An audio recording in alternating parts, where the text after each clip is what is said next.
Hello friends, आज इस video में मैं आपको बताने वाली हूँ कि आप किस तरीके से इस तरीके के नेक में ये बढ़िया सा टैसल बना सकते हैं।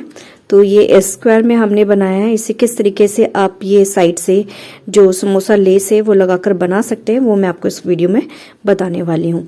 तो उससे पहले मैं आपको ये बता देती हूँ कि ये जो नेक है वो मैंने सिंपल जो कुर्ती का फ्रंट पार्ट होता है, ये जो हमारे कुर्ती का फ्रंट पार्ट है, इसकी जो साइड्स कटती है ना, उसको जोड़कर मैंने ये पट्टी यहाँ पर लगाई है और साइड से ये इस तरीके से ये जो समोसा लेस आती है वो हमने लगाकर इस नेक को यहाँ पर रेडी किया है। तो गाइस, ट्यूटोरियल मैंने नहीं बनाया है, अगर आप बोलेंगे तो मैं आगे इसका ट्यूटोरियल जरूर आपके लिए बनाऊंगी। तो यहाँ पर इस तरीके से हमने ये डोरी नेक डिजाइन बनाया जो कि बहुत ही प्रिटी लग रहा है बनने के बाद। तो आप इस तरीके से बना सकते हैं। तो मैं आपको बताती हूँ कि किस तरीके से टैसल बनाएंगे। तो इस नेक डिजाइन को बनाने के लिए मैंने टोटल यहाँ पर 2 मीटर की ये लेस यहाँ पर ली थी, समोसे वाली जो बची हुई लेस है वो हम यहाँ पे भी यूज करेंगे। तो 2 मीटर टोटल लेस मेरी यहाँ पर लग गई है। तो ये टैसल बनाने के लिए मैंने यहाँ पर इस तरीके से स्क्वायर पीस ले लिया है। ये हमारा 3x3 का है। इस तरीके से हमें 3x3 का ले लेना है। अगर आपके पास फैब्रिक कम है, छोटा बनाना चाहते हैं थोड़ा इससे, तो आप इसको 2x2 भी कर सकते हैं और 2.5 भी कर सकते हैं। तो इस तरीके से स्क्वायर पीस कट कर लेना है।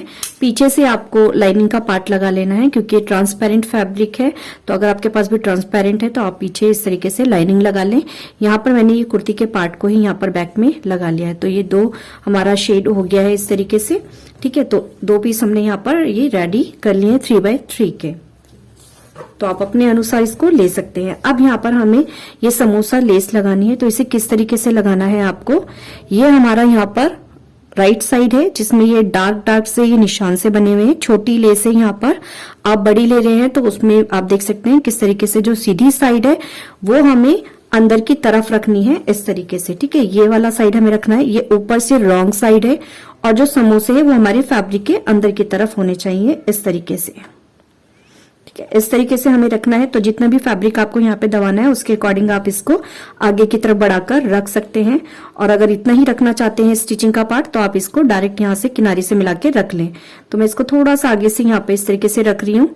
अब यहाँ पे हम टाके को मीडियम करके इसको स्टिच कर लेंगे। यहाँ पे हम इसे कट कर लेंगे।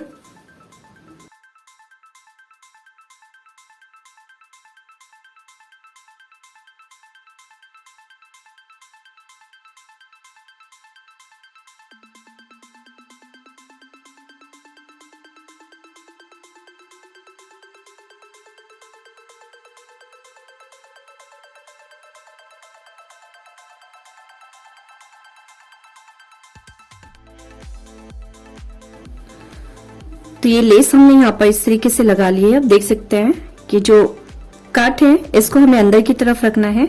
ये पार्ट हमारा लग चुका है।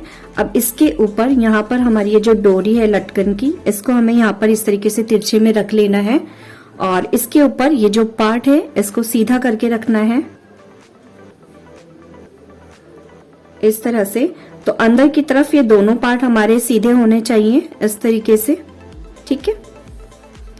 अब ये जो हमने ये सिलाई लगाई हुई है यहाँ पर, तो इसको हम यहाँ ऊपर की तरफ करेंगे जिससे हमें जो सिलाई है वो विजिबल हो जाए।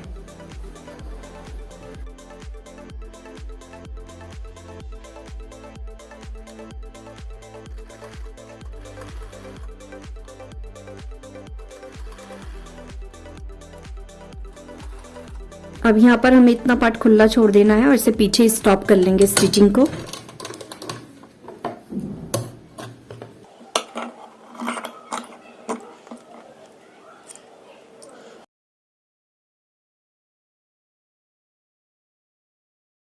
कॉर्नर पे इस तरीके से कट लगा लेना है। अब इसको हम यहाँ पर सिंपल खींच लेंगे डोरी को।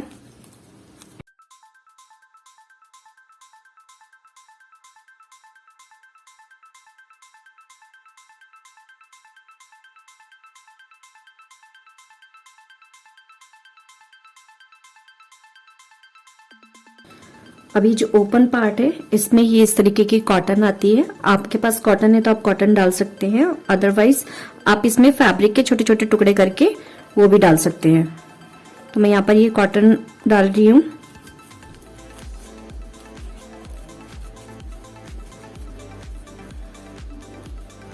बस इसको हमें यहाँ पर अच्छे से फिलअप कर लेना है। तो दोनों के साइज आप देख लें, इस तरीके से भर लें इसको।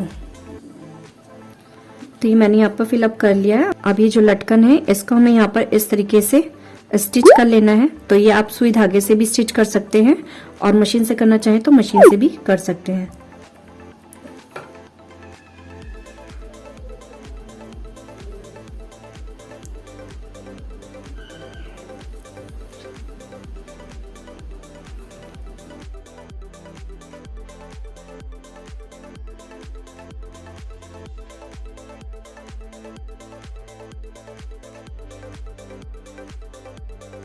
तो ये जो हमारी यहाँ पे ये सिलाई दिख रही है, इस तरीके से देख सकते हैं। जो सिलाई हमने यहाँ पर लगाई थी इस पे लेस पे, वो हमारी इसके अंदर फैब्रिक में दबनी चाहिए इस तरीके से।